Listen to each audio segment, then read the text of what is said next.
So I'm Alyssa. And I'm John. And we chose to present on the Whole30 Diet because John and I knew nothing about this diet going in. So just like imagine your patient walks in and they're like, "Hey doc, I found the Whole30 book at Barnes and Nobles. It says it has the power to self-care, new healthy habits, and change my life. Like, what do you think?" And at the beginning of this presentation, John and I would have not known what to say, but I mean, the name is kind of intriguing. Whole30, it sounds kind of holistic, has like this nutritious power. So now we're just gonna kind of like explore a little bit more about what Whole30 like really means. So this is basically like a 30-day nutrition challenge. It's part elimination diet, part reintroduction. So basically the elimination emphasizes like cutting out like whole, unprocessed, sugary foods.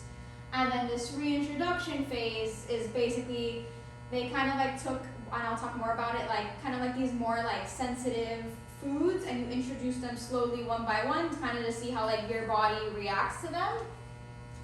But the creators claim when they market this kind of diet, they say it eliminates inflammation, it restores your metabolism, and it could cure things like celiac, Lyme, diabetes, and high cholesterol, which is like that's a very big claim. That's a powerful claim, especially if you're someone that suffers from one of these diseases, as we know it impacts your daily life. And it's not intended to be used long term, but the creators kind of like market in the sense like you can do 30 days, and then if you need to do the 30 days again, like you can do like this elimination reintroduction as many times as you want. So the basics of the diet is, okay, so we have like a picture here. It's 30 days of meat, seafood, eggs, vegetables, fruit, potatoes, tree nuts and seeds, and healthy fats, which is similar to kind of the other diets we've talked about.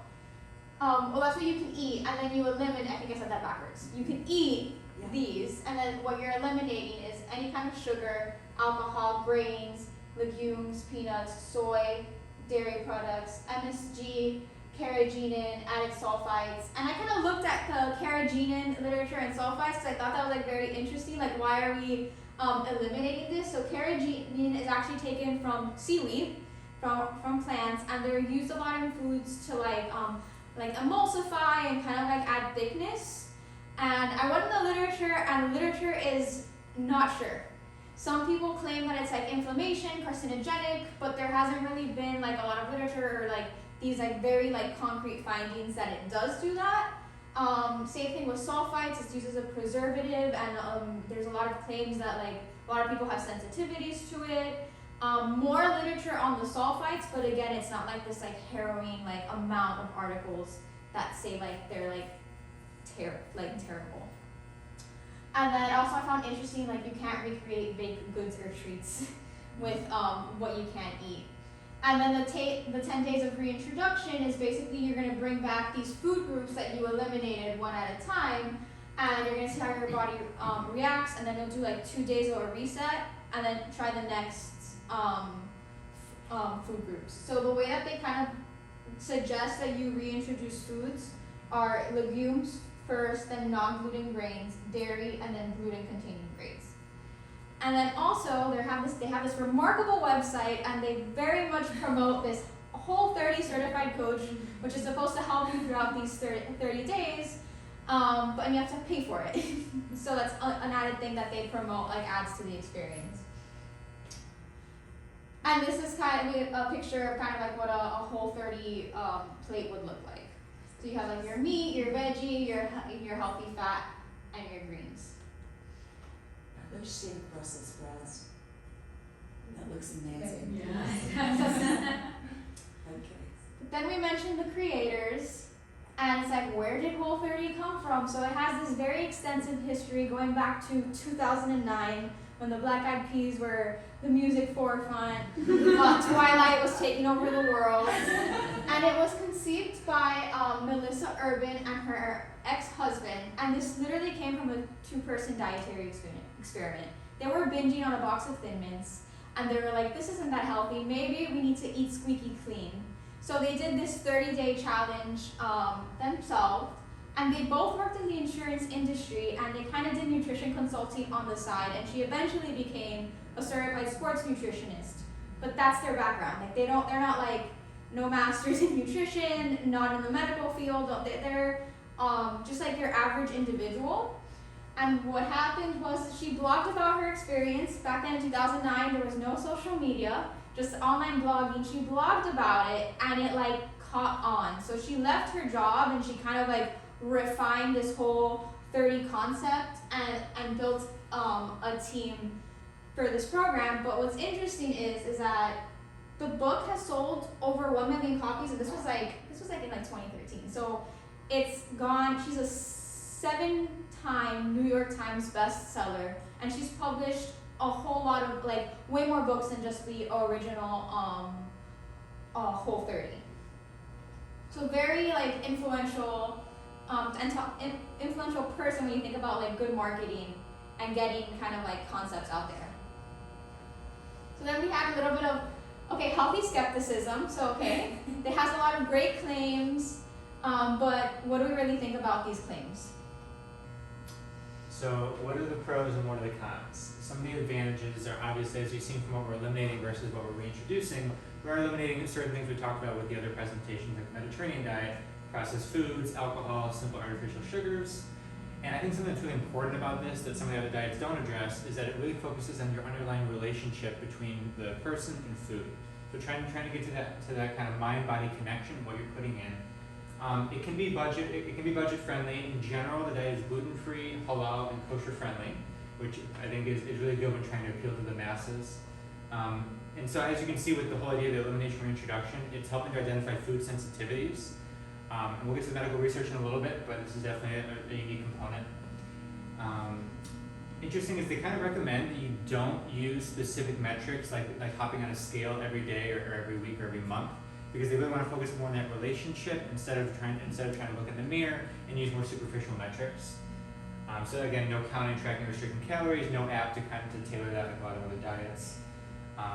They also have some focus on sleep, energy, and mood. And I don't remember from Megan for your presentation. I think his name was Mick Fadden, the person you talked about. Yeah. Is that where the term fad came from?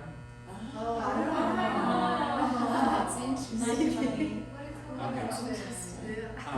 I didn't look up like a Wikipedia definition of a fad, but my guess is since it's been around for so many years, it doesn't really count as a fad anymore. But also they encourage reading labels and sticking to quote-unquote real food. So some interesting aspects to note. And that brings us into some of the less wanted qualities, starting with the fact that because it's so strict, they allow 0 cheat meals. So what does this mean? That means that if you do happen to sort of relapse, they recommend starting completely over back on the 40-day mark. And so this can create some issues for people that have problems with restriction or adherence. And then we get into the point that really matters to all of us, which is that as of today, there are 0 PubMed articles on this diet. And if you think it's been around since 2009, so how interesting that over the past, say, 15 years, there have been 0 studies done. And even if we look at their internal metrics, they've done a few surveys and then one actual cohort study that they commissioned back in 2018, which interestingly enough has not been published at any conference or in any scientific journal. But in their internal surveys, they say that 96% of their participants lose weight after a 40-day trial, on average 6 to 15 pounds. But again, no way to verify. It's not a true weight loss plan. They don't market it as such. They do say that it's helped people as a side effect. And unfortunately, we don't have a lot of data on what percentage of people that do this plan are looking to achieve weight loss versus improve their connection with food. And because of that, I know Alyssa talked about their coaching and their wonderful website in terms of marketing. Interesting to show kind of what it costs here. They do have a food delivery program for that 40 days. It costs $440 a month. And if you do enroll in their coaching, it's $250 to $350 a month. But those are optional. So how does this compare to some of the other diets we heard about? So this gives you an idea of kind of the caloric breakdown. In keto, we talked about how it's very fat predominant. We didn't talk about paleo, which is relatively balanced. Mediterranean here. As you can see, a little bit heavier toward the carbs. We talked about what that entails in terms of food delivery. For Whole30, as you can see, it looks very similar to the Mediterranean at first glance. Only thing, other things to note is it's a little heavier in protein, and then it can skew a little bit lower in fat. in carbs, but it really depends on the makeup, and as you can see, there's some variation in there. And this gives you an idea of the actual food groups in terms of what's allowed versus what is not allowed. So interestingly enough, if we were to look at the keto versus Whole30 comparison, both don't really allow a lot of fruit intake, interesting to note. But really from there, a lot of similarities. Things that are allowed here are starch vegetables compared to keto. And then another component I mentioned in terms of elimination is that no natural sweeteners are allowed here. But for the most part, very similar. If you look at dairy, only other thing here would be the dairy not being allowed. So using all this information we talked about, how do we counsel our patients? Anyone that brings in a Whole30 book, like Alyssa said, anyone that's wondering, what are some things we can talk about for who it would be useful for and not useful for? So let's start with who it could be good for. Since it focuses on food sensitivities and tolerance, people that are curious about, is this one food is what's throwing off my diet? How can I determine if that's the culprit, etc. Elimination, reintroduction could be a good tool. Famously, I know in allergy immunology offices, they have certain diets to focus on reintroducing things like eggs and talking about the baked form versus the raw form. So that can kind of get to the underlying degree of what's causing a specific issue. Those that are on a budget, obviously if you're looking to buy in bulk, if you're at the Costco or Sam's Club line, and then those that are looking to really establish more of a connection with food in terms of learning to read food labels, and then meal prepping can be a little bit helpful. Who's it not ideal for? As I mentioned, because it's restrictive, those with eating disorders, vegetarians and vegans, since animal protein must be included, and then those seeking long-term weight loss, because it's only a 40-day plan. So in summary. So interesting that the U.S. News and World Report kind of did a ranking of 40 diets, and this Whole30 came in number 37. So it still made the ranking, but it's kind of on very much the lower end. And I mean, we've talked about all these like other diets today, and it has very similar principles, but there's no really evidence behind this like very strict elimination and this like reintroduction of food. So really like I don't really know like what is the utility in it besides what had John mentioned, like really in trying to like identify food sensitivities if you have no access to like a blood test or any like kind of like medical resources. It does call attention to the importance of a healthy relationship with food, but again, it's like to what cost? Because if you don't have like this coach and a coach and these other resources they offer, like if someone really does have like a difficult relationship with food, like would they be able to accomplish that on their own kind of situation? It's not a true weight loss program. It doesn't even ask you to step on the scale. So if you're not really sure, even like throughout your journey, kind of like where you are with the weight loss, it does deprive some really important anti-inflammatory nutrients and grains like the legumes, the nuts, the whole grains.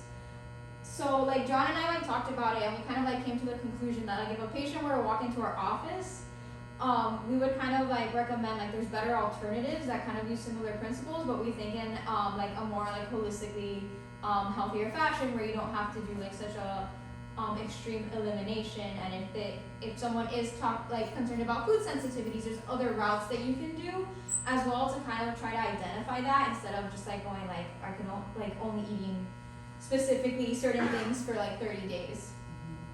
So we'd also love to hear kind of like your thoughts. So if that person walks in with the book, you guys would say, what? Like, that's interesting or but? I would say, I guess what John said too is like, does this person have a history of like an eating disorder? What is their diet like? Because also like we want to be sensitive to the fact that they found this book, they like went out, they're very excited about it. So I think I would just have a conversation with them to be like, if they had read it or not, like, do you understand what it entails? Do you think it's going to be sustainable for your lifestyle or habit? And then maybe kind of like share decision making, like introduce like, hey, like I can also offer Mediterranean diet or for example keto, and maybe have the patient choose if they want to try the Whole30 or maybe do a different recommendation. It's kind of like how I would try to go with it, because I also don't want to undermine like they're really making an effort to make this diet change, and if they were excited about it, I don't want to be that physician because then they might not trust me after. Right. Great point. Yeah. Has anybody ever seen it or heard of it prior? You have? I've done it. You've done it? Yeah. What do So you I notice? personal Yeah, experience. well, let's hear. It is super restrictive. I felt like I couldn't eat anything. The one benefit is that it did get me to realize a lot of things that are in the food that are available, and how much sweeteners are added. But it was like I couldn't even eat honey. I couldn't like eat most of the things that were like available to me. So I unintentionally ended up losing weight, and I felt super fatigued because I like wasn't eating enough food because I couldn't figure out what to eat. I didn't have time to figure out what I wanted to eat or like what I could eat. So it was just like very unsustainable. And then so the reason why I wanted to do it was for the allergy or like the food sensitivity reasons, because I didn't want to pay for a blood test because it's expensive. But in the end, like when doing the reintroduction part of it, it was just like really difficult to maintain that, and I didn't end up being successful with that part of it. So it kind of screwed up the whole like 30 days of being so restrictive, and then not even getting to see what foods might be the problem or not. So you were not able to add in one food at a time and Yeah, see it what was. happened? Yeah. Because it just took a lot of attention to It figure took out, so okay, add much. it in. Yeah, and I think once I didn't have like the super strict, I can't eat anything, it was really difficult to like maintain that, oh, I